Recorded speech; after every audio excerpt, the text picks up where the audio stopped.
Bab 54, tidur bareng, anak dititipin dulu. Aku diantarkan ke rumah bapak sebentar, bapak memelukku erat dan Hasan. Ia bahkan sempat menasehati Zaki di kamarnya, dan setelah keluar dari kamar bapak, wajahnya lebih pucat. Apa mungkin ia habis diancam? Perjalanan ini juga sekalian mengantarkan ibu pulang, setelah ini aku akan tinggal di rumah orang tua Zaki, baru setelah benar-benar fit pindah ke rumah kami sendiri. Kamu gak kelihatan sama Sodik lagi Nis? Tanyaku kepada Anissa yang sejak tadi diam saja. Wajahnya juga datar-datar saja. Padahal biasanya ia kalau ada Hasan tak pernah bisa diam, ia pasti mengajaknya main. Oh, dia lagi keluar kota. Katanya urusan di pondok pamannya itu, udah hampir seminggu perginya kayaknya. Jawabnya santai. Ia meletakkan ponselnya dan tersenyum kecut kepadaku. Entah kenapa aku merasa ada yang salah dengan senyuman itu. Skripsi apa kabar? Sehat, Alfiat dan semoga terus begitu. Sidang minggu ini kan? Iya. Dia juga punya jadwal yang sama denganku. Bedanya ia akan sidang di kampus. Aku online. Aku jadi ingat, seharusnya beberapa hari setelah sidang nanti, pernikahan Anissa dan Sodik digelar secara besar-besaran, tapi tiba-tiba diundur. Setelah beberapa menit dan obrolan, kami kembali berangkat menuju rumah orang tua Zaki. Anissa menggendong Hasan, dan Zaki menggendongku, padahal aku sudah bisa jalan dan dibolehkan. Tapi Zaki dan bapakku berkeras aku digendong saja. Katanya setelah 4 hari baru aku boleh jalan sedikit-sedikit. Sampai di rumah Zaki aku disambut oleh mertuaku. Yang terlihat senang aku bisa ke rumah itu lagi. Mungkin mereka mengira aku akan pisah dengan Zaki. Satu hal yang pasti kedua mertuaku itu sudah kedaung sayang denganku dan Hasan. Jadi mungkin kalau Zaki berbuat aneh-aneh lagi, bisa dia yang dihajar habis-habisan dengan orang tuanya.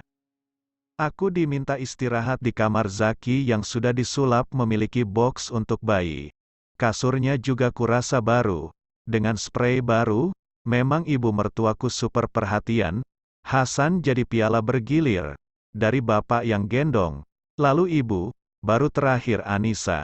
Ia juga anteng-anteng saja. Tidak tidur dan tidak minta susu. Sepertinya ia betah bermain. Kalau ia nurun ke aku, pasti doyan main, hehe. Makan dulu yuk. Zaki sudah duduk di depanku. Di tepi kasur kami, ia memegang piring yang isinya nasi, sayur bening katuk dan daging empal.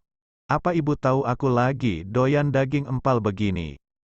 Aku mau mengambil piring itu, tapi Zaki malah menjauhkannya. Aku yang suapin, protesnya. Ceka, ngarep banget sih, ngalaminnya udah terlambat. Aku udah terlanjut ngerasain pahitnya hidup, ketusku. Makanya aku manjain mulai dari sekarang. Kan tak ada kata terlambat untuk berubah.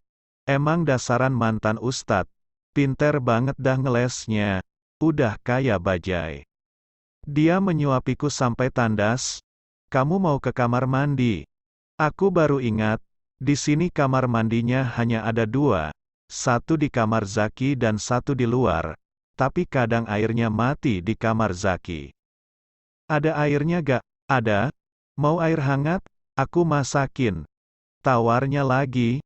Aku jadi memicingkan mata karena dia yang terlalu baik. Iya deh. Jawabku pasrah dan senang. Ada batup kecil setahuku? Iya, kalau tidak dibongkar. Lagi pula aku juga baru makan. Masa langsung mandi? Zaki duduk kembali ke tempatnya semula. Ngeliatin aku. Gak ada kerjaan apa ya? Airnya masih dimasak. Kamu sekarang mau ngapain? Tawarnya dengan gigi dipamerkan. Bengong. Jawabku kesal. Pakai nanya lagi. Aku gak bisa ngapa-ngapain juga kan? Handphoneku baterainya habis dan masih dicas. Aku di kamar tidak boleh jalan. Ya aku cuma bisa bengongkan. Ia terkekeh. Lihat usahanya abang mau. Abang punya fotonya. Sama videonya. Ada pohon stroberi juga loh. Ada pear, ada nangka. Tapi di kebun dalam kalau nangka, ada durian, mangga, rambutan, pokoknya yang pohon besar. Ada di belakang, yang di depan tanaman rambat sama hidroponik. Jelasnya, mau tak mau. Daripada gak ada kerjaan ye kan. Ia duduk sejajar denganku. Ia menggeser bokongku agar ia bisa muat duduk bersandar di tempat yang sama denganku. Gak tiduran aja, biar enak, tawarnya lagi. Ia sudah siap memapua ponselnya. Aku menaikkan alisku, curiga. Masa dia udah modus mesum begini? Baru aja dimaafin masa mau jadi all-in gladiator. Apa Kai? Aku gak macem-macem, kamu kan lagi nifas. Oh iya, lupa. Namanya juga was-was, selalu harus siaga dan waspada. Ia memposisikan kepalaku di lengan atasnya, hampir di ketiaknya yang tidak bau. Padahal ia tak pakai deodoran loh. Kok bisa ya? Kalau aku seperti itu, duh, udah bakal jadi sayur asem basi tuh ketek.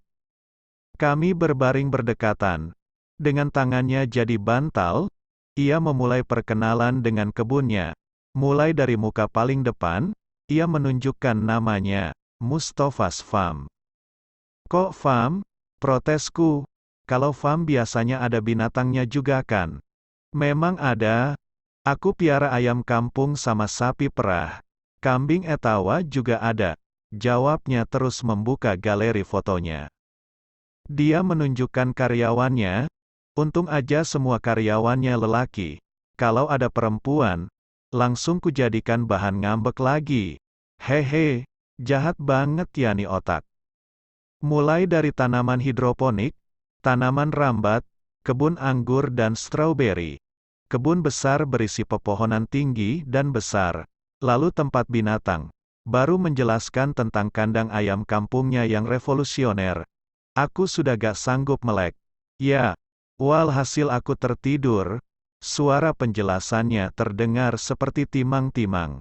Lagi pengantar tidur untukku. Aku baru bangun saat mendengar suara tangis Hasan. Dan ternyata Anissa yang menggendong Hasan sudah manyun di depan kasurku. Anaknya disuruh gendongin, emak sama bapaknya malah tidur-tiduran bareng, omelnya. Hei, ngantuk nis. Maklum napa? Jawabku mengambil Hasan ke sampingku. Si Gembil sudah minta jatah susu lagi aja. Memang dasar anaknya Zaki Mustafa. Gak bapaknya gak anaknya. Doyan banget sama susu. Zaki yang masih dengan kaosnya yang tadi, kaos yang sudah seharian ia pakai tapi tak kunjung bau, kok bisa ya? Apa dia pakai tawas? Kenapa? Oh, ketiduran nis. Kayla seharusnya mandi nis. Kamu pegang Hasan dulu ya, pinta Zaki dengan meringis. Dot dan Anissa mencebik kesal, seperti orang yang tidak ikhlas. Terus, aku disuruh megangin anak kalian sementara kalian mau mandi-mandian, gitu. Aje gile nih orang dua. Nah, mulai keluarkan garangnya Anissa, itulah anak didikku. Huehehe. Anissa, Zaki memanggil Anissa dengan nada menegur walau pelan. Kayla belum mandi dari kemarin. Masa kamu gak kasihan? Dia juga harus ganti. Dan masih belum bisa semua sendiri. Jadi harus abang. Anissa menaikkan alisnya. Hasan si Gembil juga diam aja, menonton tingkah bapak dan tantenya itu yang konyol. Ya udah, abang yang jagain Hasan, aku yang urus Kayla. Tantangnya lagi, dengan wajah super nyebelin. Nah, murni bakat terpendamnya Anissa, bukan dariku. Karena aku selalu berwajah imut menggemaskan dalam berbagai situasi. Kamu gak kuat nis. Elak Zaki. Kuat, elah. Kayla kayak lidi gitu sekarang. Tangan satu aja aku kuat. Pokoknya kamu jaga Hasan. Abang yang urus Kayla. Zaki kini sudah bangkit dan berdiri di depan Anissa. Mungkin ia melakukan sesuatu dengan wajahnya sampai Anissa akhirnya mundur. Kalah, keluar kamar. Lalu aku dengar di belakang ia mengadu. Abang tuh Bu, malah berduaan sama Kayla. Anissa disuruh jagain anaknya. Buatnya doang getol. Giliran brojol dititipin. Ia mengeluh kepada ibu. Ih, Anissa malu-maluin banget sih. Bersambung, Anissa, kalau ngomong sekate-kate ya. Tapi bener juga sih omongannya hehehehe. Selanjutnya, gairah